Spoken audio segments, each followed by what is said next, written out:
Coming up, it's a big day here at the gas station because comedian and rock star musician Nate Fernald is in the house. He's actually here. He's pulling into the gas station on 95 right now.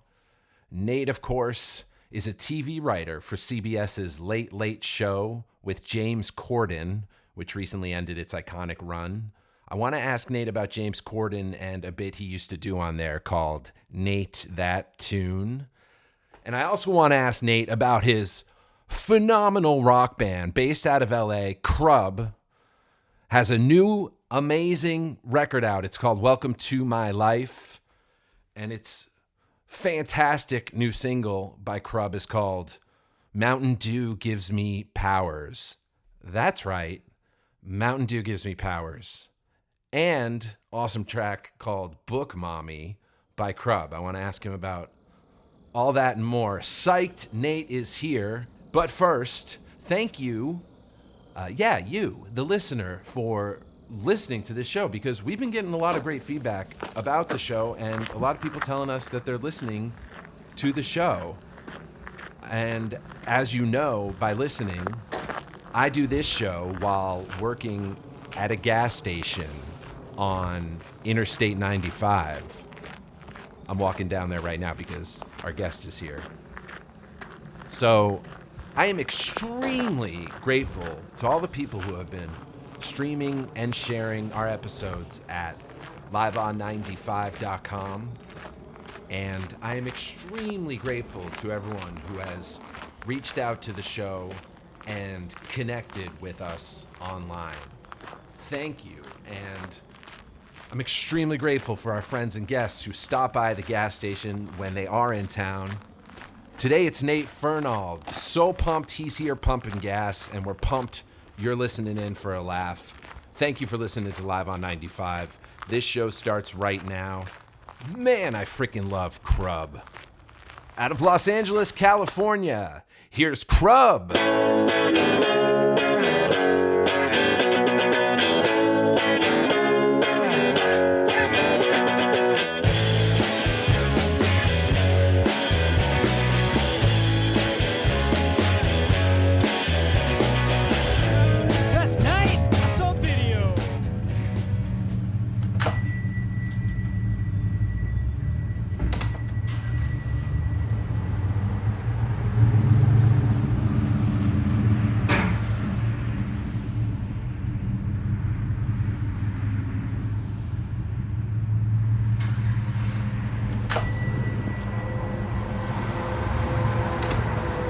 I am so happy to be talking to you. I love CRUB. Oh, hell yeah. Listen, I love CRUB so much. I'm going to edit in even more praise for CRUB than I could possibly do to you face to face. But wow, I feel like while we're here, we want to talk about Welcome to My Life. Oh, great. Love to. Have you heard from Mountain Dew at all? Have you considered a sponsorship? I have. I've thought about it. So I do have a friend who works in advertising, and he texted me and he was like, I have a pitch with Mountain Dew today. Do you mind if I play them your song? And I was like, yeah, please. And I never heard back from him. And here's the thing with the Mountain Dew song that we have is that the chorus is very pro Mountain Dew. Mountain Dew gives me powers. But then the subtext of the song, this man's body and mind is slowly falling apart from drinking too much Mountain Dew. So I feel like the verse and the verse and the bridge would have to be rewritten if we were to get a Dew sponsorship. Dude, no way. It's manifesting though. Would you remix it? Would you consider that, or are you precious about all your lyrics? I would do anything for money. Perfect. I was once an artist, but now. One of my favorite songs, not just of yours, but of the past years, is Book Mommy. Oh man, thanks. Yeah, dude. Who is Book Mommy? So is Peggy somebody that's real? Peggy is real, but her name, we changed the name of Peggy. So one of the other band members was at a wedding and someone was in someone's speech. They talked about this woman who's really into books, who was at the wedding. She was maybe like, I don't know, the groom's mother or something, and he was like, she'll loan you those books, but she's gonna hunt you down. And then we kept talking about her, and then the song was born, and we changed the name so that hopefully she won't hunt us down. She could. That could Man, be a pop hit. I really love that you love CRUB. That's it's like it's very very cool to hear Oh that. yeah, definitely, dude. And you had said we haven't seen each other in a while. I guess maybe New York Comedy was the last time we saw each other. Like, Well, I think the last time um was it, I think it was Jesse Pop did an album recording that, and you yeah. were, I think, hosting, because that was like I was in LA at that time, but I think I was back in New York for a little bit when that was happening. And that, and I don't even know if I've been back to New York since then. There So was one of those I did where he had to like leave in the middle that to was use the the rest. Did that make it on the album? Can we talk about it publicly? I mean, I'm down to talk about it publicly. The listenership on my pod skyrockets when I do. Jesse's been a guest, and if he wants to get litigious about talking about that incident, that's fine. But I don't know if it made it to the album, to be honest. I remember after the show, I went up to him. I was like, "You have to leave that on the album." Like, I was like, "That was just an incredible moment in live comedy where he was doing a bit, and then right before he got to the punchline, he kind of like just sort of slowed down, and like it almost seemed like he forgot what the punchline was, and he just goes, "Hey, Greg, can you get back up here? I got to take a shit." Oh my God. Dude, the fact that I had to go up there, I think I blacked out. I remember it was almost like, I mean, honestly, I think you probably could not have had an easier time on stage because the audience just laughed through the entire thing. I don't even think you had to say anything. You could just be like, dude's taking a shit right now. Yeah, I couldn't even get a word in. People were roaring. Can I tell you something that, look, I don't know if you'll want to edit this out or not. But I want to tell this to you. I want to tell this to you, and then I'll leave this to your discretion of whether it stays in. And you're not going to believe me when I tell you this, but I swear to God, it's true. A few years ago in LA, Jesse was doing another album recording. No. It happened again.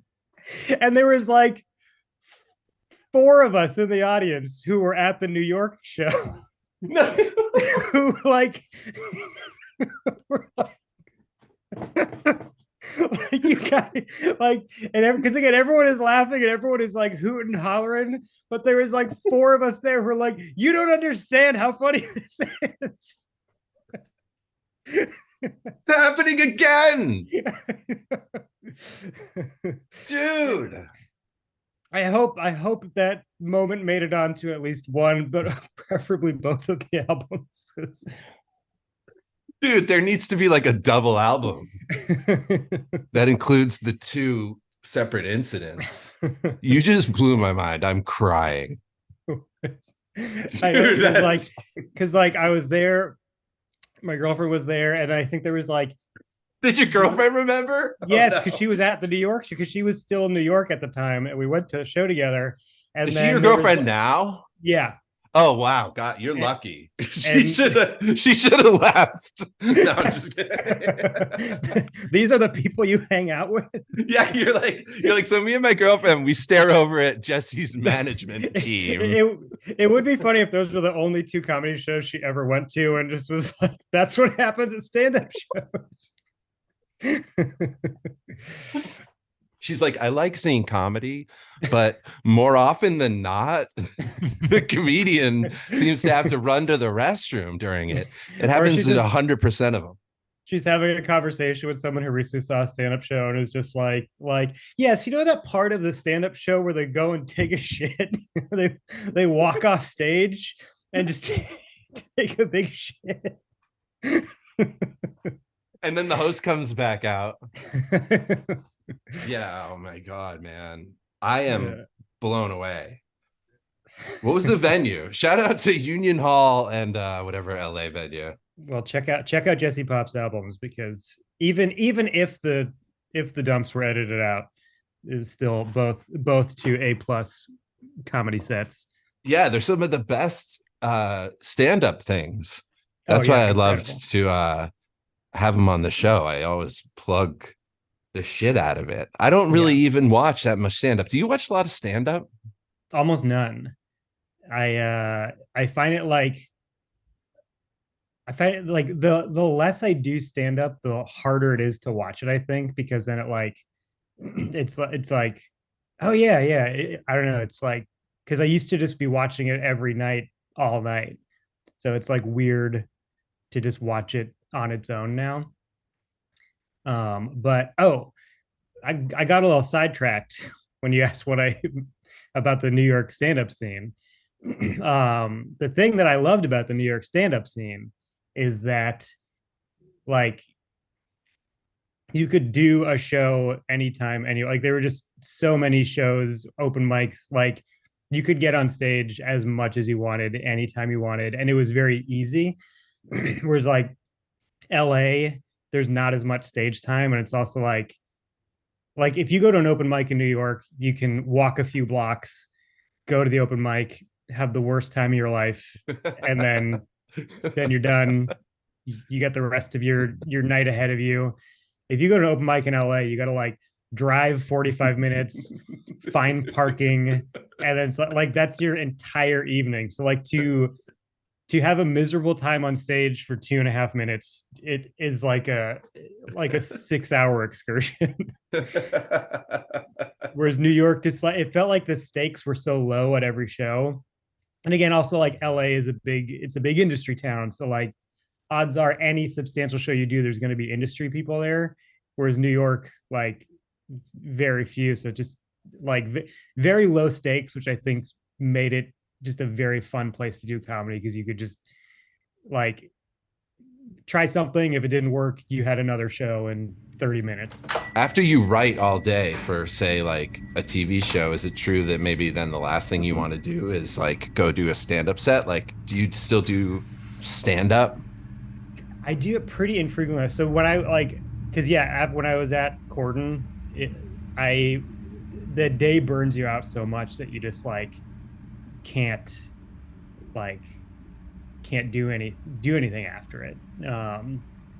So like it's, and I also just wasn't writing new material because I was writing, for a show for every day. Yeah, at And then some it's point like are like 100% of your ideas going to the show, correct?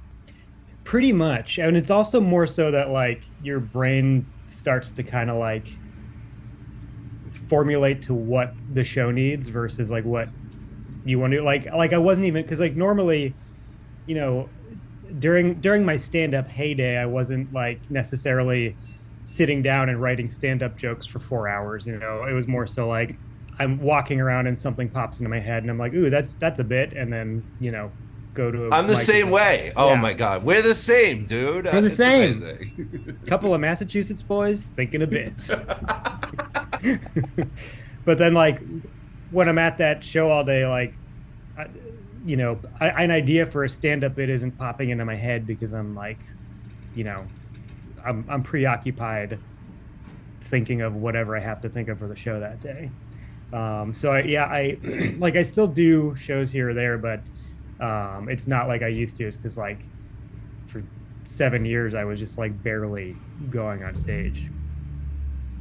Yeah, I mean, Well, I want to say like congratulations for all the work that you did on that show because not only was it wildly popular, but it gave me many laughs. So Oh, thank you. thank you. You've given me countless laughs.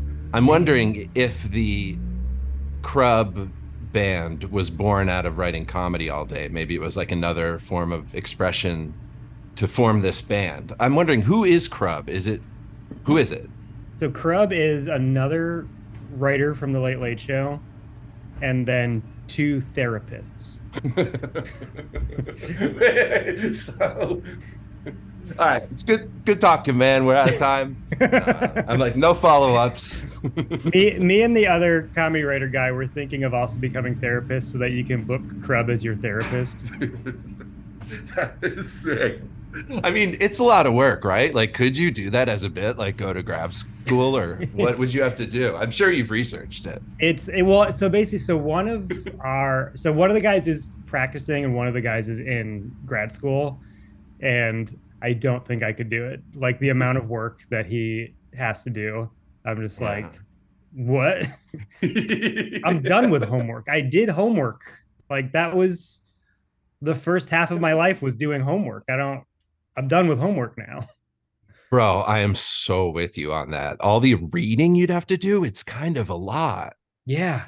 Like writing papers, just like, oh man. I remember, look, I'm going to be, I don't want you to think I'm pandering to your high school audience right now, but I fucking hate homework. I think homework is the worst thing ever. Am I right, kids? Bro, I'm always saying on this pod and others, I'm just like down with homework to this day, like as an adult. Like I don't have kids of my own, but I'm involved in the schools because I boycott homework or I protest against it. Yeah, I've seen you on the lines, man. Yeah, it's like Greg's very involved in the schools. Doesn't he not have kids? Like I remember when I graduated college, the first day when I was done with college, just like waking up and realizing I didn't have to do homework was probably the best I've ever felt in my life. And I rode that feeling for a while, the no homework feeling. And the idea of like doing homework again is just, I can't think of anything worse. Fuck homework. Bro, I cannot think of anything worse than more homework. Bro. I'm gonna be running for school principal. I think you should. You'd be great. That's how you become principal. You run for it. It's just like trying to become a mayor. You don't have to have a background. You just got to get the votes. But no, CRUB was fully born out of having to do comedy all day. And I also just want to clarify, CRUB is not a comedy band. Some people have accused CRUB of being a comedy band. We are a rock and roll band. We're not a comedy band. If you happen to laugh at a lyric, that's not my problem. What's it like to have a band in 2023 and like read YouTube comments? Luckily, only about 24 people have heard the band. So there's so we don't have a lot of YouTube comments out there like that aren't our friends being like, nice work, guys. Nate, your first video for Horse Video, mm-hmm. It features a bunch of crazy like Craigslist ads. Am I correct? Yes, it's just a montage of ads from the Craigslist free section. Are you still somebody who surfs that to this day? I was thinking that was maybe born of you surfing Craigslist. I used to a long time ago. I don't much anymore. Our drummer, I think, is regularly on it. He found almost all of those. I found like one or two of them, but he found most of them. Who wrote that song? I did. And is your drummer a therapist? He goes on Craigslist? Hey, man, therapists need Craigslist too. They're just like us. Yeah. Dude, that was fucked up of me. Forget it. I was going to say I'll take it out, but it was a teachable moment. Yeah, no, you need that in there because you need to hold yourself accountable. Yeah. My own therapist needs to hear this app. When you're in the TV writers room, what websites are you like using as distraction? Is it YouTube or social media? I I actually there's a website called rateyourmusic.com, which I don't know if you've ever used it. That is the website that probably 90% of my internet time is spent on. And it's just me like poking around trying to find like random bands from other countries that I've never heard of. Like it's basically a music database where you can, put ratings on albums you like and write reviews and make lists and stuff. And it's just like every music dork on earth is using it. So you can like, it's just an incredible resource for finding stuff from all over the globe that just never would have come across your path otherwise. I listed the CRUB albums on there, and I gave them both 5 stars. And for a long time, that was the only ratings for CRUB on there. So it was like 2 full 5-star albums. And then, though we haven't had bad YouTube comments, someone on this site gave our new one 2 stars. What? And I'm more so like, I'm not mad, but I just want to be like, how the fuck did you hear of CRUB? Like, I want to message them and be like, you don't have to change your rating, but like, why did you wait? How did this even happen? Where did you hear of this? Like, do you envision they had to search for it, or could it have randomly been fed to them? It could have been randomly fed to them. That is possible. When I like go in to look at the streaming stats of CRUB, it's mostly, being streamed in America, and then every now and then there'll be like one stream in like Egypt. Nice. And it's really, I don't know how it happens. Oh, do you spend like a split second like envisioning a sold out show in Egypt? Yeah, like... on the pyramids, playing on top of the pyramid. Yeah, bro. Yeah, bro. Yeah, it's and hey, anything could happen. That's the interesting thing about the internet is, oh, this is weird. Do you remember me and Steve O'Brien used to perform as Team Submarine in New York? Dude, of course. The single funniest 2-man group duo ever. Or probably at least since the silent film stars. Team Submarine. Of course I remember, dude. How dare you? Dude, we're better than the silent film stars because we had words. Yeah, man. Those guys didn't have words. They were overrated. Like, go back and watch their stuff. Team Submarine blows them out of the water. Is that why you called yourself Team Submarine? That's exactly why. You like comedy without words, then you're gonna love comedy with words. But so we have an album that's on the streaming platforms, and I was noticing, I was just going through that we rake in pennies a month, like maybe like sometimes up to like 4 cents a month, and I was wondering where these pennies were coming in from. And then I looked and there was just like, there was money coming in from TikTok. It's like, what is happening on TikTok? So I basically found our album listings on TikTok.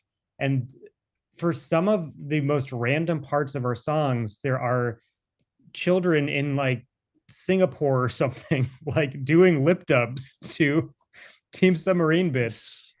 Amazing. And like not a lot, there was like 4 of them, so it didn't catch on. But I don't know where I don't even know how it came on their radar in the first place, because that's something we put on there like over 10 years ago. Well, it's gonna catch on. I mean, especially with the new CRUB album.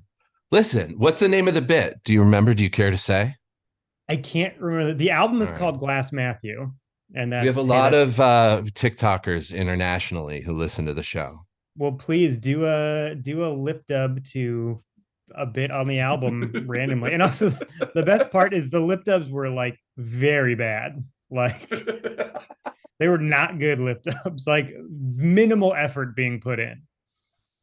Did you like tell Steve about this, or did you hesitate to even like hit we had a long conversation about it. I sent him some of these and I was just like, look at this. Like it was kind of nice, like this thing that we recorded a long time ago, like especially in the world of the internet where things come and go so quickly, just that like it finds finds life in these random spots. So, and then also, then we get those pennies. Dude, that sounds like more than I've ever made off anything I stream. You got to teach me the ways. Well, me and Steve, we toured colleges for like a year. Yeah, how was that? At the time, it was awful, but in retrospect, it was pretty terrible. Like it was maybe like 20% of the shows were great, and then 60% of the shows were just completely unremarkable, and then 40% of the shows were just the worst imaginable time you could ever have. What were some of the worst? And let me ask you, like, this was well before writing for CBS Late Night probably was ever in the fold, right? So you probably felt Yeah. thrilled to go on tour. Were you thrilled? Yes. I mean, the fact that we were getting money to perform, like it really felt like, so basically we had a friend who worked for a college booking agency in Chicago, and he just like snuck us into their roster. And like we had no business being booked at these colleges, but our friend just like snuck us into their roster, and then we like booked a few shows, and we were performing. So like there's two types of college performing. There is a college saying, hey, we got a bunch of money and we want like a really cool act at our show. And then there's colleges that are like, we are like a state school with a very small budget. Who is willing to perform here for $200? And like, and then the agency is like, these guys will do it. and and again, and you had to like, we were probably getting like $500 to $600 a show, but we would also have to most of the time use that to book our own like travel there and book our hotel. So like all in all, we probably came out of each show like $50 a piece. Like when you factor in taxes and everything, it's like commission to the agent who booked it for you. Plus, it's like not easy to like book the hotels. Yeah, yeah. I mean, And and it's stuff like that. and also these shows were in like kind of like middle of nowhere areas. So there's no easy way to like, you would have to fly into like a random airport somewhere. You'd always have to rent a car to get to it. There was just like no possible ways. So it's like, they were not big paychecks, but then split two ways and take all the expensive. And like, we really made very little money on those shows. Like we were below the poverty line on those shows. Okay, there were three that stand out in my mind as being the worst. I love it. One school listed us as Team Helicopter, which I thought was pretty funny. And they scheduled us at the same time and place as movie night, but didn't tell anyone or have any signage indicating that movie night was not going to be happening that night. So like we start the show and we are like, who's here for movie night? And everyone raises their hand and yeah, movie night. We're like, bad news. Two adult men you've never heard of are going to talk for 1 full hour. That's great. And then like throughout the show, people just kept like walking and going, what movie y'all gonna be watching tonight? So we're like, no movie, but this is a comedy show happening if you want to watch. They're like, nah, I'm good. You know it's on next week. That's amazing. I should have been like, it's Shrek and it's going to be starting any moment now, so have a seat. They asked you what's next week. They're like, do you have the schedule? And then the next battle, so we got to this one school and we were performing in this auditorium, like massive place, probably seats like 1,000 people. And they're like, we get to the school, they're like showing us the venue, and then they're like, so we've got these cameras set up here, so that, and then we have seats set up in the cafeteria so that any spillover who can't fit into the venue, they can watch the show from the cafeteria. And we're like, holy shit, like this is gonna be incredible. Spill And over. then, yeah. And then it's time for the show to start, and there are three children in the show. Three people in this like 1,000 seat auditorium. They all must have just went to spill over immediately, and just so the cafeteria is probably packed. And and again, you are contractually obliged to perform for a full hour, or they don't have to pay you. God, no way. So it's That's literally just tough. us. And fortunately for that one, it was like three like nice kids, and they kindly all came up to the front row, and we literally just sat on the front of the stage and talked to them for an hour. And we're like, well, thanks for having us, guys. It's like a class, right? Yeah. And and then the absolute worst one, it was Dude, I can't believe that there's Oh, man. worse than those. this one was at, and I'm gonna name names. Yeah, let's talk. Loris College. Loris College in Dubuque, Iowa. Wouldn't recommend sending your kids there. On blast. And so now we're performing at it's a Catholic university. So whenever we were performing at college, I would always email the like contact ahead of time and be like, hey, is there any like rating that you want on the show, or like any topics you don't want talked about at your school or whatever. And Loris College in Dubuque, Iowa, all they said was, keep it PG-13 and don't talk about religion. That's it. Oh my God. So we're like, no problem, we can do that. We sort of like sanded the edges off some of our bits. We, took out the F words. Banded the edges. Yeah. We child safety proofed some of Off of our little games we play on stage. And we didn't do our edgier material. We cut the abortion joke, like, and we had some light bathroom humor in there, but nothing bad. So now this show was mandatory for all freshmen and sophomores, to quote keep them from drinking, and they all had to like sign in at the show, and if they weren't at the show, they would be punished for and accused of drinking. That's a great attribute of this college, that they were like, Saturday, Yeah. you must sign in to the Team Submarine show. I know, or you will be punished. And it's also like the show's an hour long, so it's like as long as you stop them from drinking from 8 p.m. to 9:15, then they can't do it. There's no way they can drink if they make it through those hours. You just got to make it till 9:15 and we're good. Then they'll just go right to bed. So the show is populated by a lot of students who begrudgingly came there and were like, well, if we have to be here, we'll just hang out here instead of at our dorms. So we walk out, and it's like packed. There's like a 600-person auditorium. Every seat is full.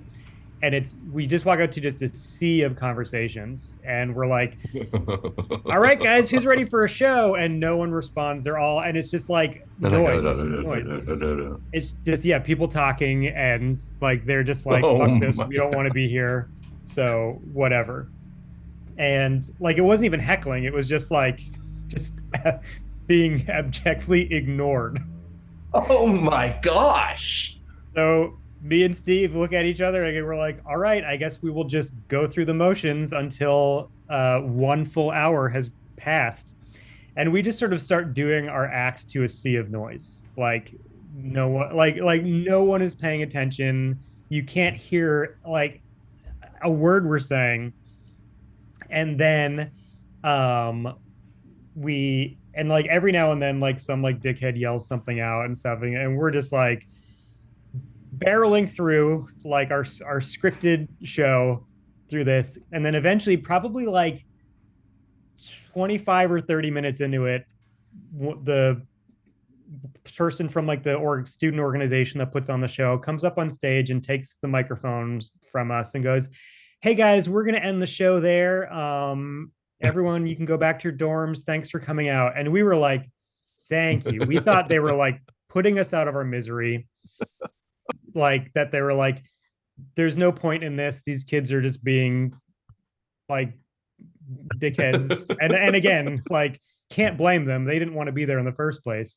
And we thought this woman was just putting us out of our misery. And like, we got off stage and we were like, wow, thanks for that. And then she goes, "I don't know what kind of school you think this is, but we do not condone the kind of things you were saying." And we were like, "What?"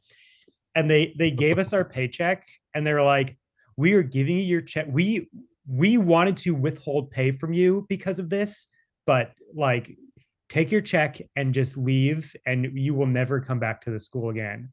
And we were like, what happened? And she just kept going, "We are not that kind of school." And I was like, I don't understand. Like what did we do? And because we were, you know, they said a PG-13 rating and we barely went PG-13. We maybe said the word toilet. And so we get back to our hotel, and this one, the school put us up in a hotel. So they put us up in like, it was like a Holiday Inn or something, which for us was like, a night at the Ritz. Was really just like, oh my God, um, so they put us up in a Holiday Inn, and get ready for Holiday Inn to come on blast pretty soon too. I hope they're not sponsoring you. No one is safe.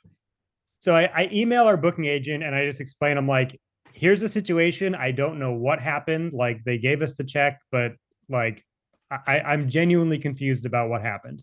And then the next day, checking out of the hotel, and you have to put down your card for incidentals, and the entire room is put on my card. And I was like, the school paid for the hotel. And then they go, "Oh, the school withdrew payment because of your act." What? Like, are you kidding me? And I was like, they put us here. They booked this. I was like, you can't make us pay for this. And the manager Holiday Inn goes, "Look, everyone who stays here because of that school." It's like, they're like, "So we have to side with the school. Like, we can't." Oh, like, so my like, God. Jesus Christ, that's incredible. And again, and it's also like, at the time we would stay in the cheapest hotels we could possibly find because like we were trying to make the money go as far as we could on this. Totally. That's what I was trying to say, is like, it's so important and annoying here. Yeah.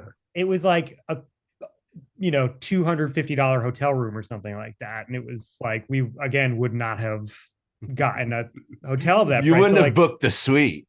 Yeah. So we got stuck with the bill. And then I like call the booking agent to be like, "Hey, like, they are contractually obliged to pay for this hotel. Like, it says that in the contract that we signed. You need to make them pay for this." And the booking agent was like, "Look, man, we've been doing business with the school for a long time, and you guys really just fucked our relationship. So like, this is on you." And then the booking agent was like, "Fuck you, you're on your own." And I was like, what the fuck happened? What? Like what? I was like, I don't even know what we said. Like, was it the word toilet? Like, was it? So he forwarded us an email from the school that was just like livid about the show. And it said, and this is literally exactly what it said: "They used the phrase 'dry hump a skeleton' and had various bathroom references." And like, that was it. That was it. We were up there for like a half hour. And at one point I said the phrase 'dry hump a skeleton,' which is very PG-13. You could probably get that in a PG movie if we're being honest here. Of course, maybe G. I know. And bathroom references. Like, again, have you seen like a children's movie? It's just people farting, and it's like, and like, we didn't even say the word shit. We didn't say like it was a very clean show. And then they apparently, so I'm like kind of pressing the agent, just being like, like this is costing us. Like we would not have stayed in this hotel if we knew we had to pay for a hotel. And he was just like, fuck you guys. You really fucked me on this. And I was just like, well, one, if the school's that sensitive and you sent us there, like that's on you. You've seen our act. You know we say dry hump a skeleton. That's our thing. And also I had checked in with the school and they had given us, we were within the parameters they gave us. We didn't mention religion once. We didn't say religion once. They should not be able to like cancel payment, or God forbid, like why would they call the hotel and try to save $200? That's Morris insanity. College, Dubuque, Iowa, the Holiday Inn. Don't support those places. and then apparently I don't fully understand what happened, but the next day the school had to have a big intervention with parents, and like all the parents of the students came. So here's what I think happened is apparently like a few students said they were offended, so they left the show. And then like it just spun out of control. And what I think happened was a student was like, I don't want to fucking be here on a Saturday night. So they're just like, I'm offended. I have to leave. Like, here's the worst part. So I wanted to withhold the cost of that hotel from our agent's payment, like from, because like they would invoice us for the like 10-20% or whatever on the shows. Also, like, unbelievable. Like, you and Steve met in Chicago, correct? And Team Submarine was born of the Chicago comedy scene.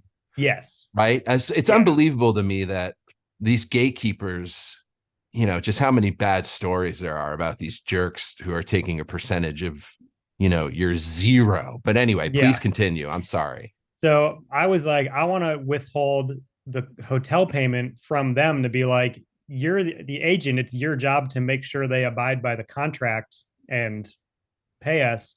But we were like, well, if we do that, they won't book us anymore. And we need this meager amount of money to survive. So we didn't do that. But then regardless, the agency never booked us at a show again anyway. So you know what? I want to put them on blast, but in case my friends, I can't remember if my friend still works there. But if it's like William Morris, like imagine like William Morris being like, we're gonna need this Illinois Catholic school to survive. If I'm gonna find out if my friend still works there, and if he doesn't, I'm coming back on the pod and I'm calling out that agency by name. It was insane. I've gone through the situation in my head every night since it happened. It's been over 10 years. I've not stopped thinking about it. I want my $250 back. $125 per person, me and Steve. Yeah, does Steve still ruminate on this, do you think? Probably not as much as I do. I know at the time we were both pretty riled up about it. I was definitely more riled up. I'm more prone to getting riled. Steve's probably a little more zen than I, but I love that. Steve is the greatest. Wait, if he's from Massachusetts too, you guys didn't know each other in Massachusetts though, right? He's from New Hampshire. I'm sorry. Yeah, but no, we didn't. So I went to college with a guy he went to high school with. Sorry, Steve. Yeah, that was kind of messed up. I believe he was born in Boston though, so I can give you a pass. That's what I meant. Wait, where did you and Steve go to college? Do you mind me asking? I can bleep that out too. Well, I'm gonna bleep everything, so it's very like we mysterious. Met after college. I went to UMass, and I met this guy Tyler there, who's actually the guy who pitched Mountain Dew to Mountain Dew. And amazing. And then when I moved to Chicago, Tyler was like, "Hey, my high school friend Steve just moved to Chicago as well. You guys should meet up. Like, I think you'd get along and like do funny stuff together." And then that's wonderful. That's the birth of the Party Sub. Dude, I love that. And you mentioned that advertising thing. I think that's starting to manifest. It's interesting what you said at the beginning of our conversation about how anything can happen on the internet, because it's like you see those Team Submarine lip syncs, but also the CRUB thing was once just you and the writer at Corden kind of like goofing around. Am I correct? And now Well, you have an album. Here's how it happened. It happened very like so me and a friend of mine, like we had both just started like getting back into the guitar, playing guitar at the same time. So we were just meeting up once a week. My friend Jess Lane, who is in a band called Sadlands in New York, who's great. Check him out. I will. We were just like playing like Weezer cover songs, and then we did like a Weezer cover band show one night, and it was very fun. And it was the first time I'd ever really like played music on stage. And I had such a great time. And I was like, all right, now we got to start a real band. And then she moved to New York. No. Yeah. And I was like very bummed because we had so much fun playing music. And then one of the guys I worked with, I know he like played guitar and we had some of the same music likes. So I asked him, I was like, hey, do you want to play guitars after work sometime? And he's like, hell yeah, that'd be awesome. And then another coworker overheard us and she's like, my husband plays drums and he doesn't have anyone to play with. Can he play with you guys? And we're just like sure, a guy I've never met, why not? And then nice texted us and was like, I have a friend who plays the bass, can I invite him? And I was like, sure. I was like, that way two people who know each other, and it's not like no one's like the uncomfortable person who doesn't have a friend there. I'd love if this story had like, and then somebody recommended a fifth person and we said absolutely not. And now we're a ska band. So, and I don't think we ever planned on like becoming a band. Like originally it was just like, hey, everyone pick a song that you like and we'll just kind of learn it and play it in the room and just for fun. But then it felt like within like 2 weeks we were making songs together, and it just like everyone just like gelled instantly very well. And it was very like, you know, there was magic in the air for sure. And then CRUB was born. Do you know the story of how CRUB got the name CRUB? No, please go ahead. Oh shit, you're about to have your mind blown. Dude, I am. So we had a list of names that we just couldn't decide on. Naming things is tough. My friend just opened a business. He had to name it. I'm always thinking about naming things. And I'm sure, you know, you probably grew up thinking about cool band names, right? Yeah, but it's hard. I mean, you're talking to a guy who performed in a comedy duo called Team Submarine instead of just like Nate and Steve. No, but that made perfect sense. It's because you blew other out of the water. Yeah. Like, I actually like that name a lot, and I love your band name too. So you're batting 1,000. So we needed to come up with a name. We had a list of names, and then on my birthday, the other guys in the band got a cameo from Mark McGrath from the band Sugar Ray. Oh yeah. Where they sent him the list of names and said he had to choose for us. That's sick, dude. And I think it was only supposed to be like a 30-second cameo, but man, Mark McGrath was having the time. He said it's like a 4-minute cameo. Whoa! And also ended it with an acoustic rendition of "I Just Want to Fly," which was not paid for, because he was just like having a good time. And he whipped out an acoustic guitar. Yeah, at the end of it, and he was just like, "And this is for you guys." and it's the cameo is on our Instagram account, I think. I need that right now. Do you mind if I play cameo and play some of your music when I post this pod? Oh, absolutely. Begging you to.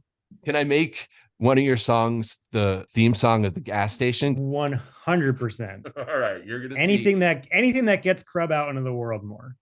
Dude, you're gonna see a huge spike, because this is gonna be the beginning of a beautiful partnership. Yes, we are going to be seeing upwards of 7 cents a month. And the Team Submarine stock is going up too from this pod, dude. Oh man, dude. Once this pod airs, let me tell you, I'm buying a grape.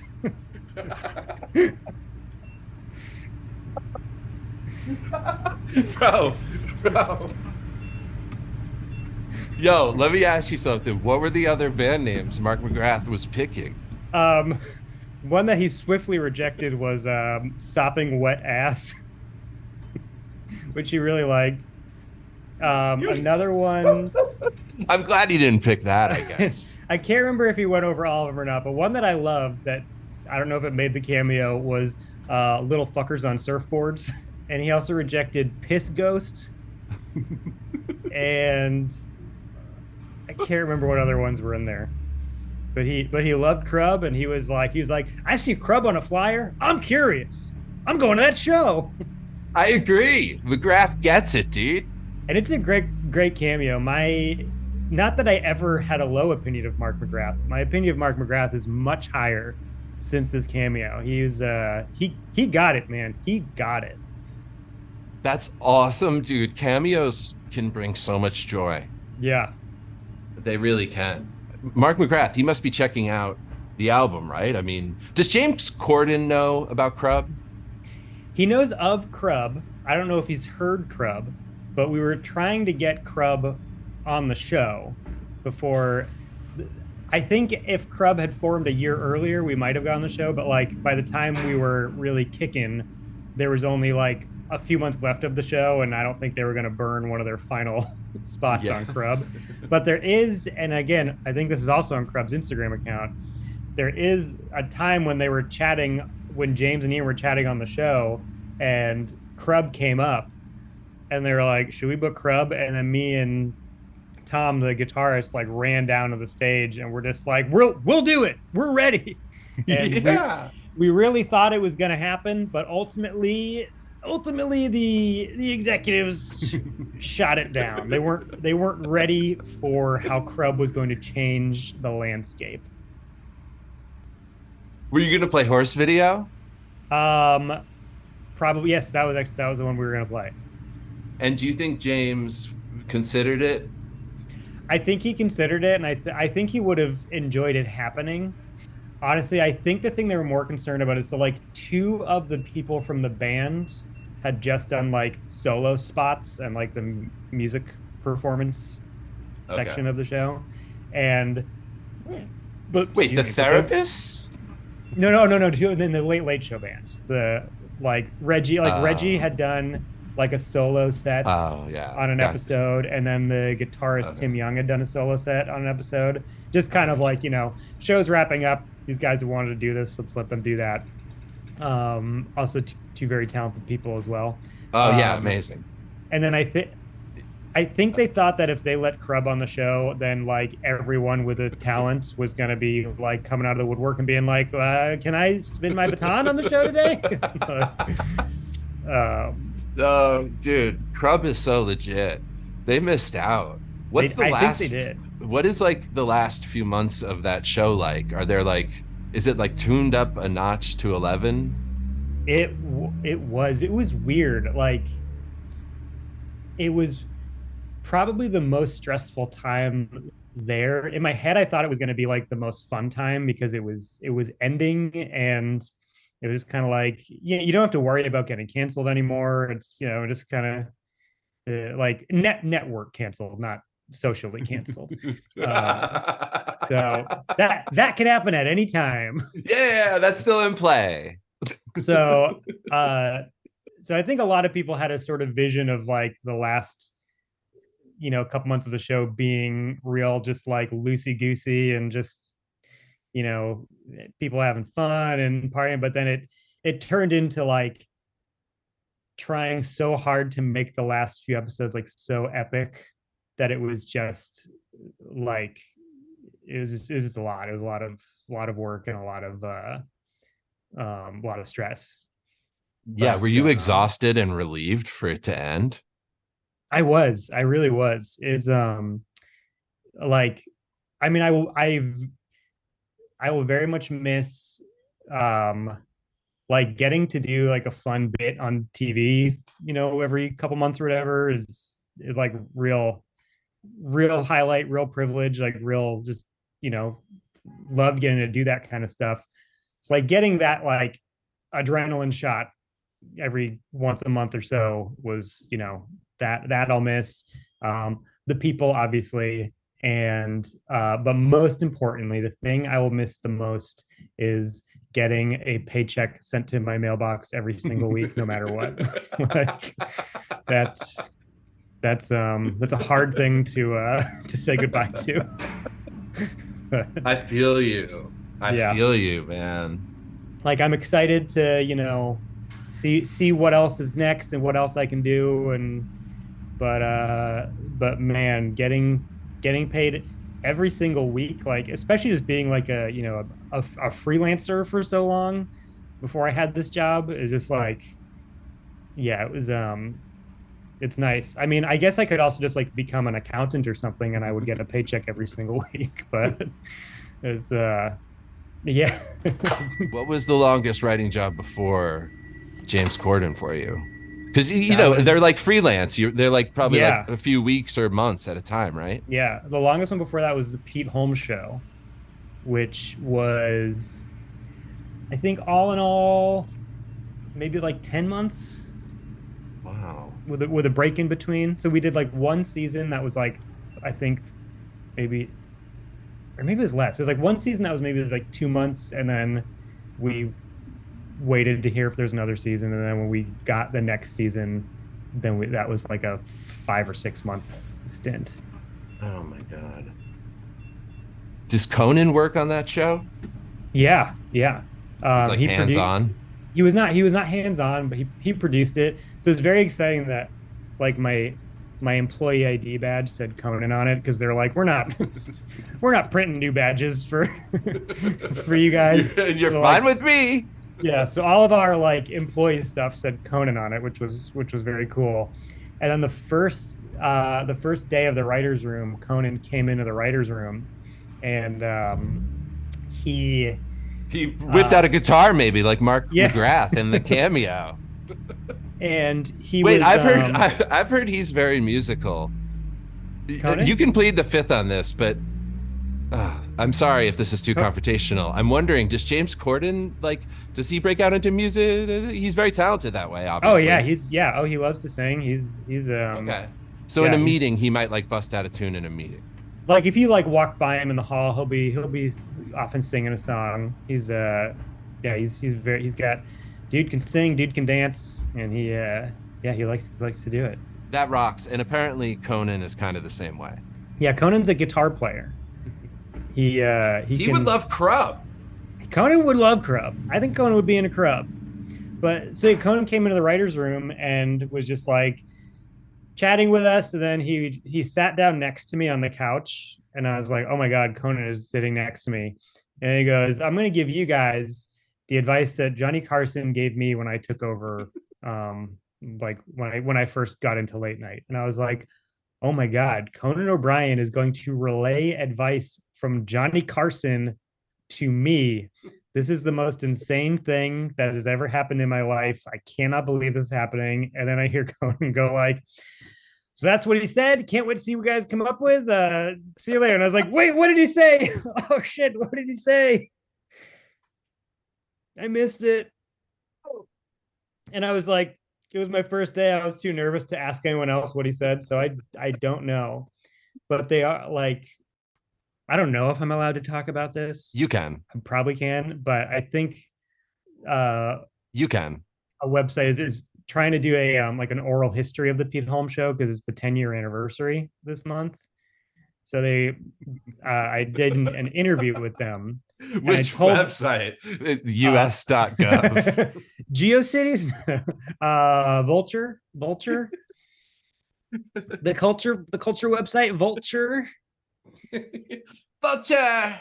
And I told them that story, and I was like, are you going to interview Conan? And they're like, we're trying to interview Conan. And I said, if you do, can you ask him what he said? Because I'd really like to know what he said. So hopefully that article comes out and I find out what my favorite comedian of all time said to me the one time I was in a room with him. Dude, 100%.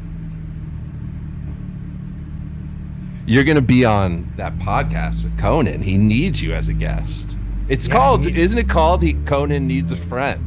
He does. But hopefully he puts a new one that's like Conan Needs a 4-piece band. Yeah. And then CRUB will be at the ready. Is that like a dream gig, like a late night band gig? Like I mean, Reggie, we obviously both, I mean, yeah, you get to work with him every day. The guy's amazing, but also is that not the best gig? It's an amazing gig, a truly amazing gig. It was fun because I was talking to one of the folks in the Late Late Show band as the show was ending, and me as a a creative person, I was just like,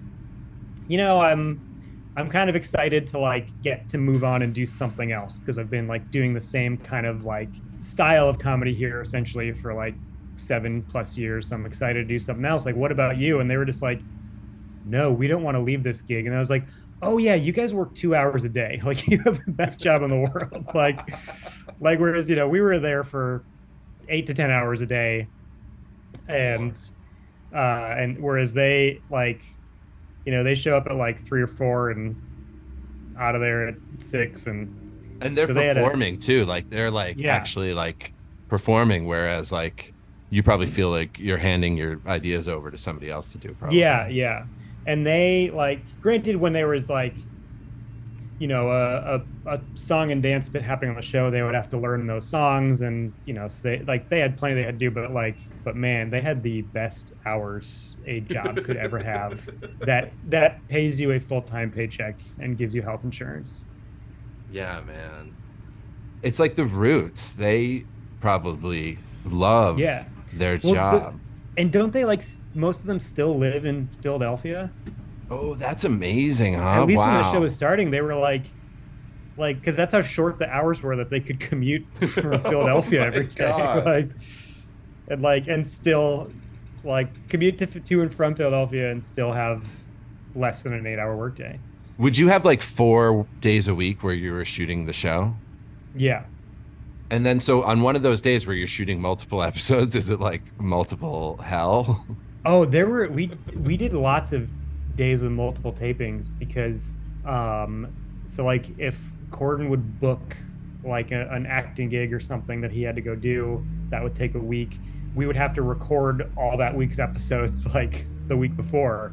So there were weeks where it was just like you were there, you were doing like 14-hour days, just doing multiple episodes in a day.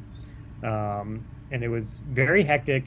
I liked it though, because I liked going hard and then getting a week off. Did he ever take longer than a week?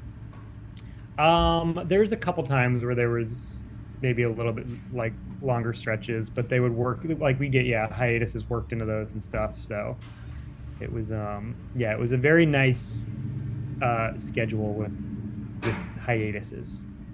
Nate, it's unbelievable. Listen to me. I don't want to keep you much longer because this has been such a great conversation for me, but I don't want to keep you all day. I do have to ask you though. Yeah. On Corden, Nate That Tune. Yes. Weezer. So what's it like meeting Weezer? You said you played Weezer covers. Was that before or after you kind of have that sit down with them? That was pretty after. Cool.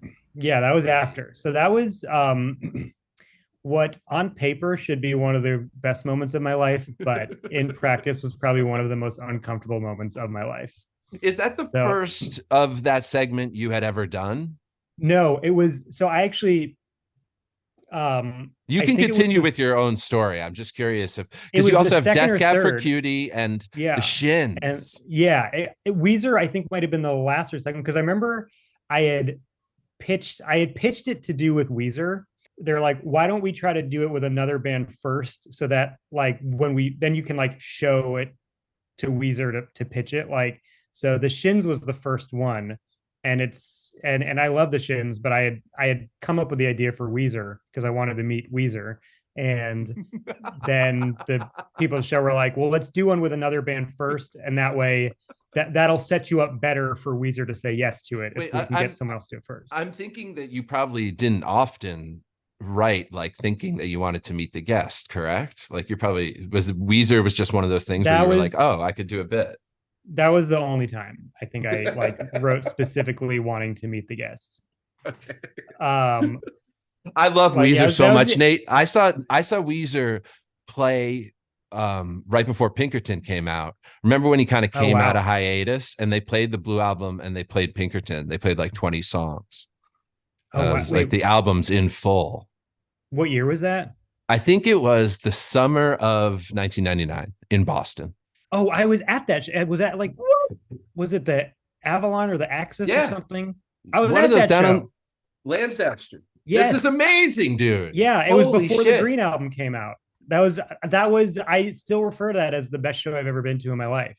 Dude, me as well, Nate. We were both there. Because the thing that's so great about that show is Weezer had been inactive for 4 years. And this was like the internet was around, but it wasn't like what it was now. So the only people who knew about that show were the people who were going to WeezerNation.com every day for 4 years, like hoping for an update. So it was just like the most diehards there. And like people like in the crowd were just putting their arms around each other. And it was just an incredible experience. Like everyone singing the songs to the top of their lungs. It was just like, they like played a couple songs that ended up on the Green album. But they might have played Hash Pipe, right? They did Hash Pipe, and they did a song called I Do, which was like a Green album B-side. He opened up with it. It was like kind of a quiet piano song. Yes. And I think they might have come out to the Monday Night Football theme. They had like, I don't know. Oh, hell yeah. And they had the big sign, the big Weezer sign. Yeah, the light up W. It's the most electrically charged probably a concert will ever be, because there was also probably only like 200 people there. Yeah, it's a small club. And then I also went the next night to Lupo's in Providence to see it again. You're my hero. That's awesome, dude. Dude, we would have been like best friends in high school. Damn. Oh, I wish I knew you were at that show. Maybe. Dude, that's unbelievable. Yeah. Oh, that's awesome. I'm so psyched that we were both there. If you want to do a side episode, I got so many thoughts and opinions on Weezer. I could talk about Weezer for like 7 hours straight. Dude, I still listen to Pinkerton. I'll do a Patreon only. First I have to start a Patreon, and then you and I'll do 3 hours just on tunes. But yeah, so I did it. I did the thing with the Shins, and then they were awesome. They were super fun. They got what the bit was. They had a great time. They showed it to Weezer, and then Weezer was like, "Sure, we'll do it." Weezer did not get what the bit was. You know, the Weezer one came out well, but it was like 20 excruciating minutes that was edited down to like 5 minutes. Oh, God. There's at one point we're doing it like, because basically Rivers, and again they were all super nice, but Rivers just kept trying to genuinely figure it out. Like, for the listeners who don't know, I would do this song where I would play a band's songs to them on a keyboard, and they would have to guess what the song is. But the twist is that I don't know how to play the keyboard, so I would just be like hitting random notes, trying to play it as best as I could, and they would have to try and guess it.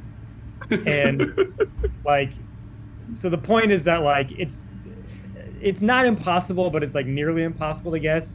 And Rivers was just really like trying to zero in and being like, we don't have a he's like we don't have a song that has that progression of notes. And I'm just like, I don't know what a note is. Like this, he was just trying so hard to legitimately play it instead of just like having fun with it.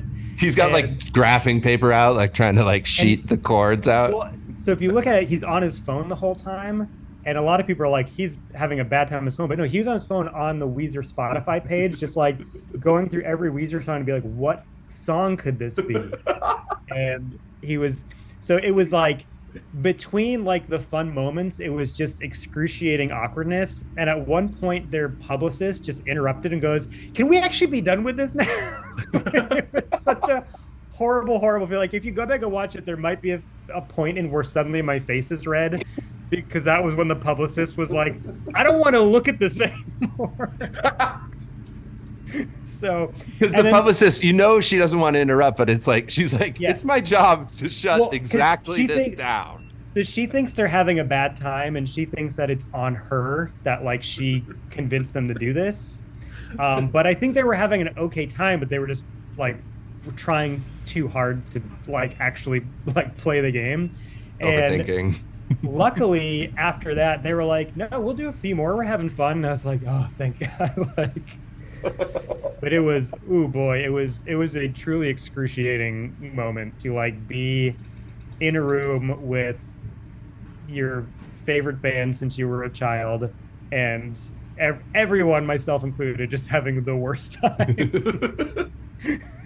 That is the most amazing story, man, on so many levels. Because also, like, that's like never meet your heroes, because then sometimes you get in an awkward situation. And also, Nate, does it speak to like entertainers and maybe even comedians?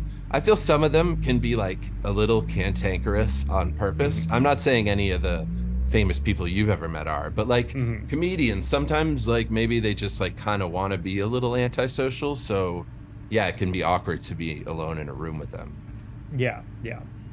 I mean, Rivers is notoriously quirky.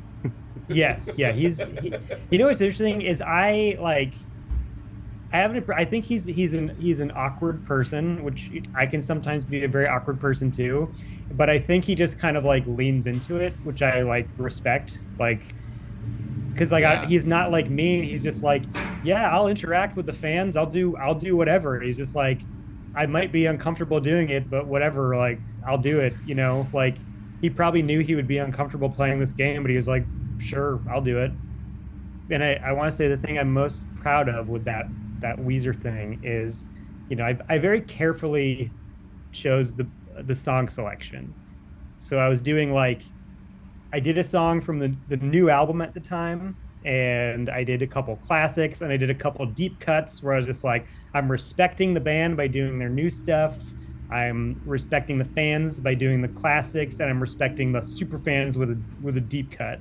And so there's a Weezer message board that Is it the one that you previously mentioned? Yeah, that I like made a login for forever ago. And after the bit came out, I like refound my password and logged into it, and someone had posted it. And that was like the most nervous I'd been. And then like, luckily the fans were like, this guy's legit. And I was like he seems like an actual fan. And I was just like, yes. They're like, yeah, it was cool that he did a new song. It was cool that he did this old song. And it was like, and I was like, all right. I'm glad they see it. I did right by them. Yeah, you did right by the Weezer fans, bro. Dude, that is huge. One thing that you do undeniably have in common with Rivers Cuomo is you're both the front man. Oh yeah, glasses. And you're both the front man on a rock band, correct? Yes, that's true. Also, Rivers is probably so hyper famous at this point. I mean, not to psychoanalyze him, but like, in addition to being hyper famous, he probably thinks about his voice all the time because it's so finite, you know? Like, yeah. So, I mean, literally, word economy must be a thing to him. He probably doesn't like to speak to people, I bet. I mean, I'm just saying. And he's also managed to, like, he can still hit the notes. Like, he still sounds great. Whereas a lot of people, like, he's been clearly taking care of his voice, whereas a lot of people from that era, like, they sing now and it's like, oh, it sounds like a different person singing, but he sounds like day one. Dude, I'm kind of envisioning right now like a world or a universe where CRUB is the supporting act at Red Rocks with Weezer. Now, if Rivers is ever even on the fence, just tell him the story about the Mark McGrath cameo, how the band name was decided. And Mark McGrath has a song about Rivers Cuomo. Do you know that? No, what's it called? The song is called Rivers. It's off the Scream 2 soundtrack. And it's not about him, but he was a big Weezer fan, and it was his attempt at making a Weezer song. So he called the song Rivers, and it's on the Scream 2 soundtrack, along with one of the best Everclear deep cuts called The Swing. Good night. Thanks for having me, Greg. Everyone, check out the Scream 2 soundtrack. Do I have anything I want to plug? Yes, I'd like to plug the Scream 2 soundtrack. Don't you dare mention my band or my Twitter, only the Scream 2 soundtrack.